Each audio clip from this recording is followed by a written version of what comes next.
Good morning student. Electrician trade first year student और second semester के लिए illumination chapter में हम आपको एमसीक्यू करा रहे हैं। एमसीक्यू अर्थात मल्टीपल चॉइस क्वेश्चन, जिसको हम ऑब्जेक्टिव प्रश्न भी कहते हैं।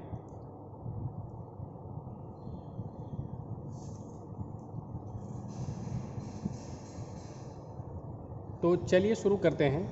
क्वेश्चन संख्या 25 आपको दिखाई दे रहा है।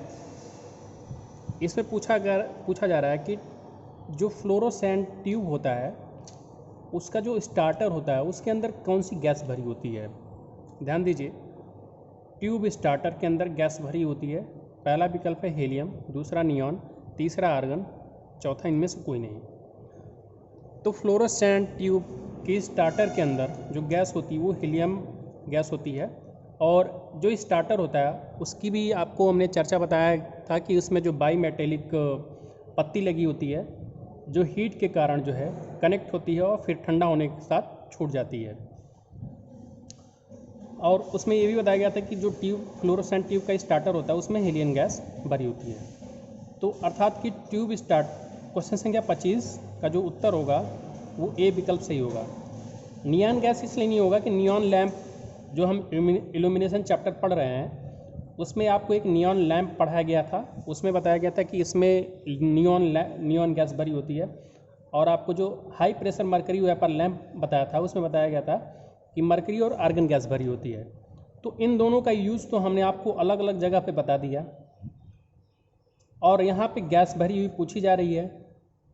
तो आपका जो, अगर आपको मान लीजिए कि आपने इसमें बहुत ज़्यादा पढ़ा नहीं है तो फिर भी आपको ए ऑप्शन पे टिक कर देना चाहिए, क्योंकि इन दो गैसों का उपयोग आपने अन्य जगह पे देख लिया है,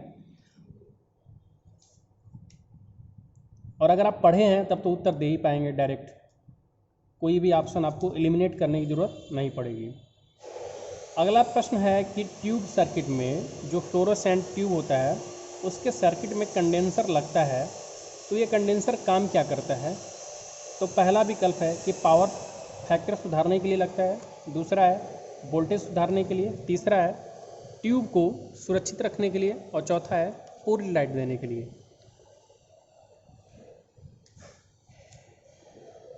तो देखिए, जो ट्यूब सर्किट में कंडेंसर लगा होता है वोल्टेज सुधारने के लिए तो चोक का काम उसमें होता है, तो ये वाला ऑप्शन तो ऐसे ही आप इसको हटा सकते हैं।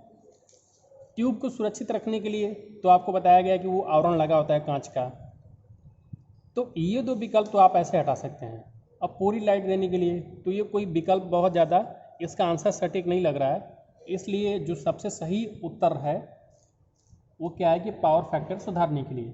तो ट्यूब सर्किट में जो कंडेंसर लगता है, जो कैपेसिटर लगा होता है, वो पावर फैक्टर सुधारने के लिए ही लगता है।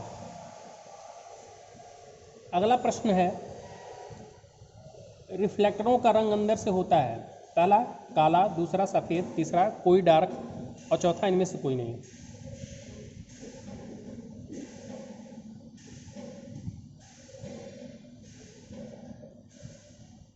तो रिफ्लेक्टर का जो रंग होता है अंदर से वो क्या होता है, सफ़ेद होता है। अगला जो प्रश्न है कि पावर हाउस में इल्यूमिनेशन लगभग कितना होना चाहिए, और इल्यूमिनेशन का मात्रक मैंने बताया ही था कि ल्यूमेन प्रति मीटर स्क्वायर होता है। तो ल्यूमेन प्रति मीटर स्क्वायर से आपको ये पता चल जाएगा कि इल्यूमिनेशन होता क्या है।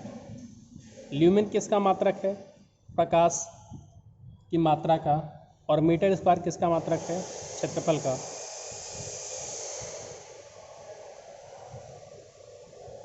तो इस प्रश्न के लिए जो पूछा गया है कि पावर हाउस में इल्यूमिनेशन लगभग कितना होना चाहिए, तो इसके लिए जो आपका सही विकल्प है वो ग 100 से 150 ल्यूमेन प्रति मीटर स्क्वायर होना चाहिए। अगला क्वेश्चन है कि पार्किंग स्थानों पर इल्यूमिनेशन का स्तर लगभग कितना होना चाहिए।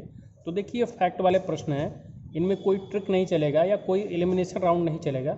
इसमें सीधे सीधे आप वैल्यू जो इसका मान होता है उसको आपको याद रखना पड़ेगा। तो पार्किंग स्थानों पर इल्यूमिनेशन का स्तर लगभग 12 ल्यूमेन प्रति मीटर स्क्वायर होना चाहिए। या थोड़ा बहुत आप अप्रॉक्सीमेशन कर सकते हैं कि किस स्थल के लिए कितनी प्रकाश होना चाहिए, वहाँ से थोड़ा आपको अंदाज़ा लग सकता है।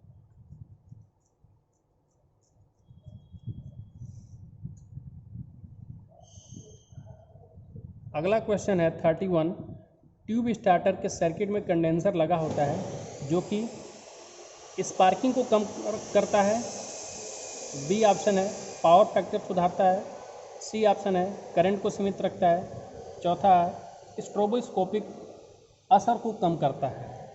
तो ट्यूब सर्किट के फ्लोरोसेंट ट्यूब स्टार्टर के सर्किट में जो कंडेंसर लगा होता है वो पावर फैक्टर सुधारने का काम करता है। अर्थात इस प्रश्न के लिए जो सही उत्तर होगा ख विकल्प सही होगा, पावर फैक्टर सुधारता है। और ये प्रश्न एक बार पहले भी पूछा गया था 26 नंबर के क्वेश्चन में। देखिए ट्यूब सर्किट में कंडेंसर लगता है किस काम के लिए, तो पावर फैक्टर सुधारने के लिए।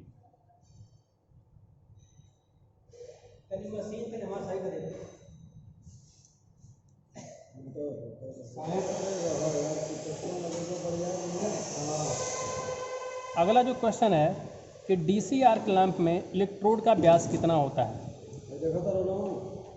तो एक बात ध्यान रखिए कि जो एसी आर्क लैंप है और डीसी आर्क लैंप है तो इन दोनों में 2 इलेक्ट्रोड होते हैं, लेकिन जो डीसी आर्क लैंप है उसमें जो पॉजिटिव इलेक्ट्रोड होता है वो 2 गुना व्यास का होता है नेगेटिव इलेक्ट्रोड के। लेकिन एसी आर्क लैंप में ऐसा नहीं होता, दोनों समान मोटाई के होते हैं। तो इस प्रश्न के लिए जो विकल्प दिया गया है कि डीसी आर्क लैंप में इलेक्ट्रोड का व्यास होता है, पहला पॉजिटिव अधिक मोटा होता है, दूसरा विकल्प है नेगेटिव अधिक मोटा होता है, तीसरा विकल्प है पॉजिटिव पतला होता है और चौथा विकल्प है दोनों समान होते हैं।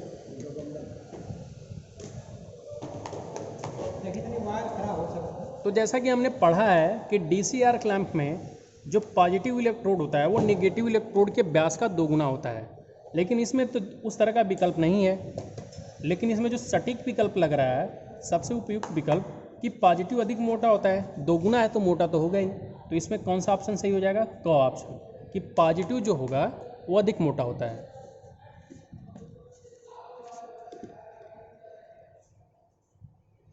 अगला क्वेश्चन है कि डीसी आर्क लैंप के लिए वोल्टेज प्रयोग होती है, किस रेंज की वोल्टेज प्रयोग होती है। तो पहला विकल्प है 40 से 60 वोल्ट, दूसरा विकल्प है 80 से 110 वोल्ट, तीसरा विकल्प है 180 से 210 वोल्ट। तो याद रखिए कि डीसी आर्क लैंप के लिए जो वोल्टेज प्रयोग होती है वो 40 से 60 वोल्ट।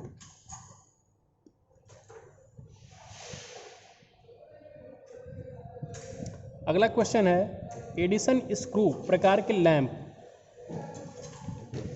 होल्डर के बाहरी स्क्रू संपर्कों को हमेशा निम्न से जोड़ना चाहिए। तो एडिसन स्क्रू प्रकार के जो लैंप होल्डर के बाहरी स्क्रू संपर्कों को हमेशा सर्किट के न्यूट्रल वायर से जोड़ना चाहिए। तो क्वेश्चन संख्या 34 का जो सही विकल्प होगा वो क होगा।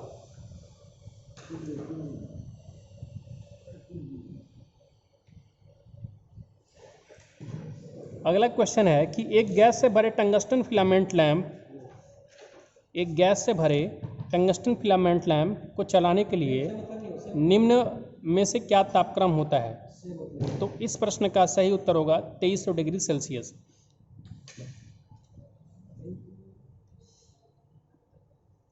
अगला क्वेश्चन है कि किसी अकुशल अर्थात रफ कार्य के लिए स्थल पर कितने इल्यूमिनेशन की आवश्यकता होती है। तो किसी अकुशल कार्य को करने के लिए जो साइट है, जो स्थान है, उस पर इल्यूमिनेशन 150 ल्यूमेन प्रति वर्ग मीटर होना चाहिए।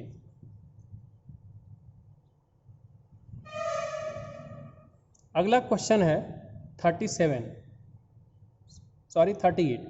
प्रकाश का रंग अर्थात लाइट का रंग किन चीज़ों पर निर्भर करता है।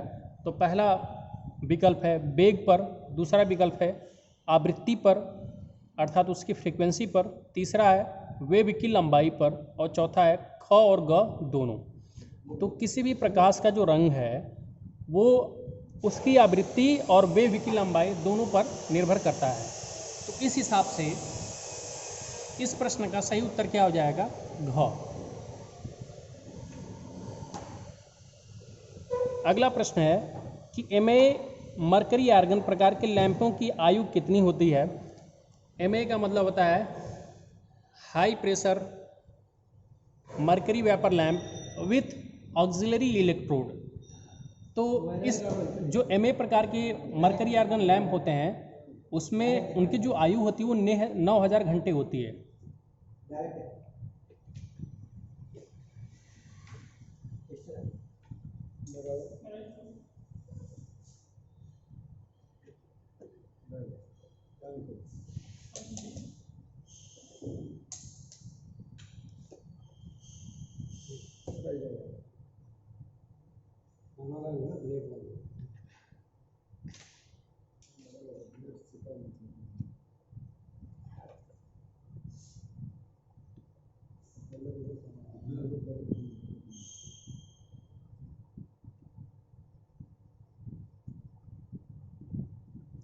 नौ 9000 घंटे का मतलब ये हो गया कि लगभग 1 साल। अगला क्वेश्चन है कि सोडियम लैंप का ज्वलन वोल्टेज बदलता है, तो ये है 400 से 600 वोल्ट। फिर अगला प्रश्न है कि सोडियम वेपर लैंप से उत्सर्जित प्रकाश का रंग कैसा होता है? तो सोडियम वेपर लैंप से उत्सर्जित प्रकाश का रंग पीला होता है।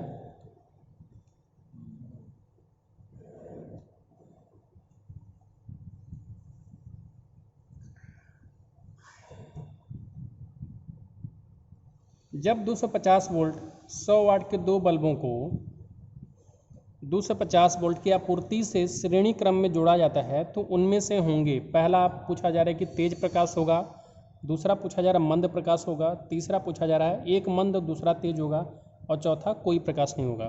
तो जैसा कि प्रश्न में दिया गया है कि 250 वोल्ट 100 वाट रेटिंग के दो बल्बों को 250 वोल्ट की आपूर्ति से अर्थात AC से श्रेणी क्रम में जोड़ा जाता है, तो ये जो दोनों बल्ब हैं अपनी क्षमता से मंद प्रकाश पर जलेंगे।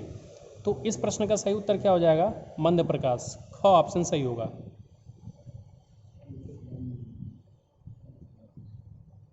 क्यों होता है ऐसा? क्योंकि 250 वोल्ट की जो आप सप्लाई दे रहे हैं तो दोनों जो बल्ब हैं श्रेणी क्रम में जुड़े हुए हैं, इस कारण से दोनों बल्ब के क्रॉस वोल्टेज ड्रॉप होता है और ये जो वोल्टेज ड्रॉप होगा ये 250 वोल्ट नहीं होता, इससे कम होगा, लेकिन दोनों का मिला करके 250 वोल्ट होगा, जिससे कि कम वोल्टेज के कारण जो है प्रकाश क्या होता है? मंद होता है। ट्यूबलाइट के चोक का कार्य क्या होता है? ट्यूबलाइट के चोक का कार्य किसको प्रेरित करता है? पहला पूछा गया निम्न वोल्टेज व धारा सीमित करता है।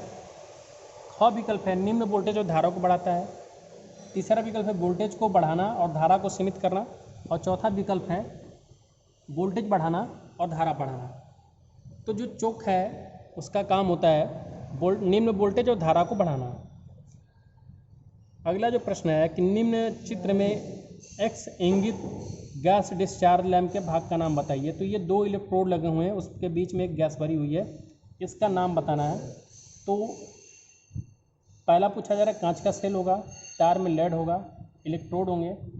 तो इस प्रश्न का जो सही उत्तर है वो घ विकल्प है। इस बीच में क्या भरा होता है? गैस और मेटल वेपर धातु की वाष्प भरी होती है।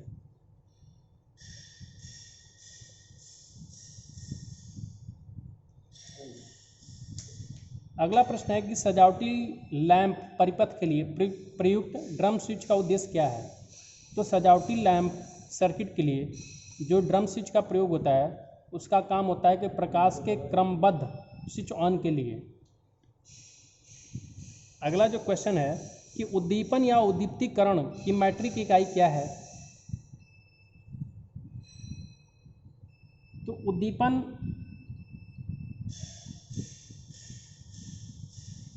या उद्दीप्तीकरण की जो मैट्रिक इकाई है वो क्या है? लक्स है। अगला जो क्वेश्चन है क्वेश्चन संख्या 47 कि नीला रंग प्राप्त करने के लिए नियोन साइन लैंप में कौन सा बेसिक फ्लोरोसेंट पाउडर प्रयोग किया जाता है? तो नीला रंग प्राप्त करने के लिए कैल्शियम टंगस्टेट का प्रयोग किया जाता है।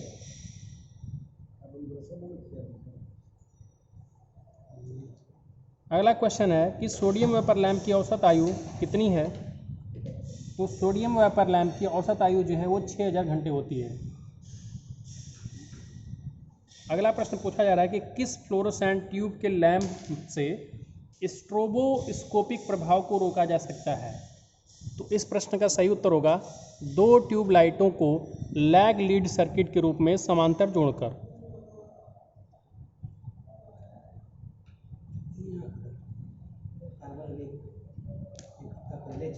तो आज के इस वीडियो में इतना ही। वीडियो देखने के लिए धन्यवाद।